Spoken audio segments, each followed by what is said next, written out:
Good afternoon, guys. So I am back with part 4 of living with sickle cell disease during COVID-19 and pregnancy. So I want to talk to you guys today about how things have been going for me over the last 2 months. I am currently pregnant with boy number 4. Yay me. So yes, I'm a boy mom. There won't be any more girls coming. There won't be any girls because I plan to get my tubes tied.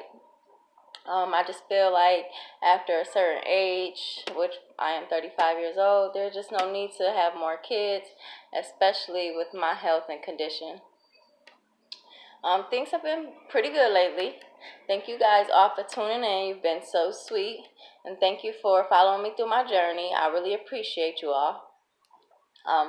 So I wanted to talk about how how I've been going to the doctors, things that I've been going through in the last couple of months. So let's get started. I wanted to start by saying that I just had my 20-week appointment. I'm currently 20 weeks and 3 days.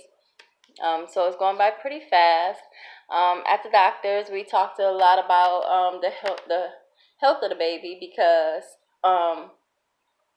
I believe I mentioned it in one of my other segments that I have lost a son before due to sickle cell disease and being pregnant at the same time, and things just didn't go well. So they want to make sure that I have a very healthy and safe pregnancy this time.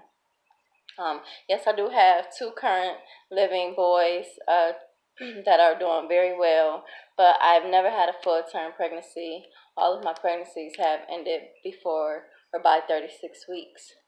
So this time we wanted to try to go a little further. If not, then it is what it is.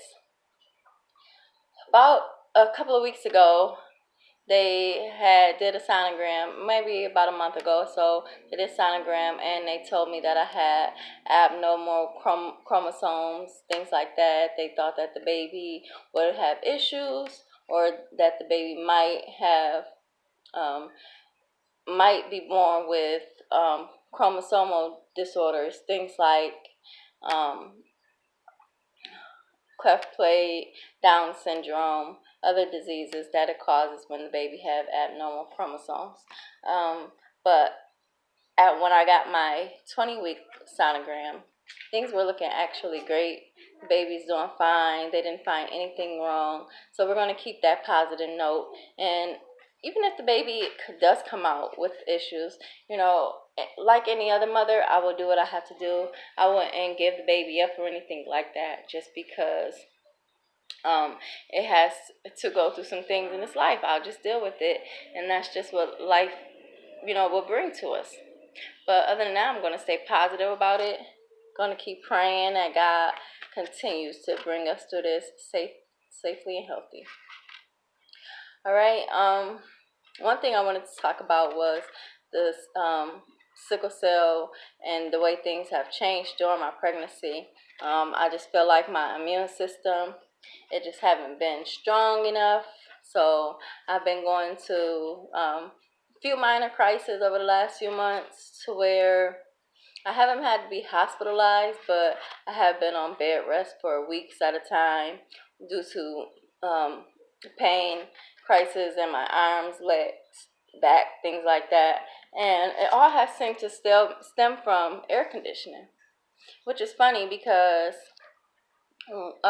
maybe about 5-10 years ago, I would say that no, I couldn't be in any type of air conditioning rooms or things like that without going into a crisis. I still had to dress warm, going places in the summer. So for some reason, my body has changed again, and no, I'm not able to handle those things anymore. So I've had 2 to 3 different crises over the last couple of months to where I have been in places with high air conditioning, doctor's offices, grocery stores, things like that, and has caused me to go in a sickle cell crisis. Nothing to send me to the hospital though. But what I usually do is I usually reach out to my hematologist, Dr. Ibley's, and we speak about what I'm going through, my pain levels, things like that. and she's able to prescribe me um, different pain medicines, things like Percocets, oxycodone, other strong narcotics that I have to take to help me get through it. And it's really the only thing that helps. I've tried regular Tylenol, things like that, but those things aren't too bad for the baby. I've done it before with all three of my other pregnancies, and so my children are fine. So I'm not pretty much worried about it, but I do limit it. So when I feel like I can just take the pain, and it might not be a 10 or a 9 on the pain level scale, say maybe a 5 or 6, then I will stop taking the pain medicine if I can deal with it, just to ensure that the baby is safe and no problems with coming out with any addictions or anything like that. So that's one thing that I've been going through. But other than that, I've been pretty healthy. I can say that I've been really grateful to have such a great support system in my life. My kids help me out so much. My kid's father, he's amazing. He does anything that I need, and he definitely takes my health seriously, and he helps me get through the crisis more easier by just taking care of all my needs. And so I'm definitely blessed to have someone like that in my life. I don't know how I would make it through if I didn't. That is very true. I see people suffering all the time, being alone, things like that. They don't have anybody there, so I'm just really blessed. Another thing I wanted to talk about is I've been talking to my doctor about my veins. My veins have been very, very tough lately, down to absolutely almost nothing when it's time to get blood work done. And so she's brought up the topic of Metaport, and I really have thought about it. It scares me to death to even think about getting a Metaport because I see the effects that it have on people. A lot of my friends with sickle cell have it, and it often gets infected. They have to keep replacing it, things like that, and I'm just really scared. And of course, I don't want to mess up my chest area. It's just a lot of things to think about, but I do have to make a decision one day because my veins are very scarce. That's a really hard thing to deal with, but I'll get through it. With COVID-19 going on, it has been pretty scary, but I've been doing pretty good because I usually just stay in the house.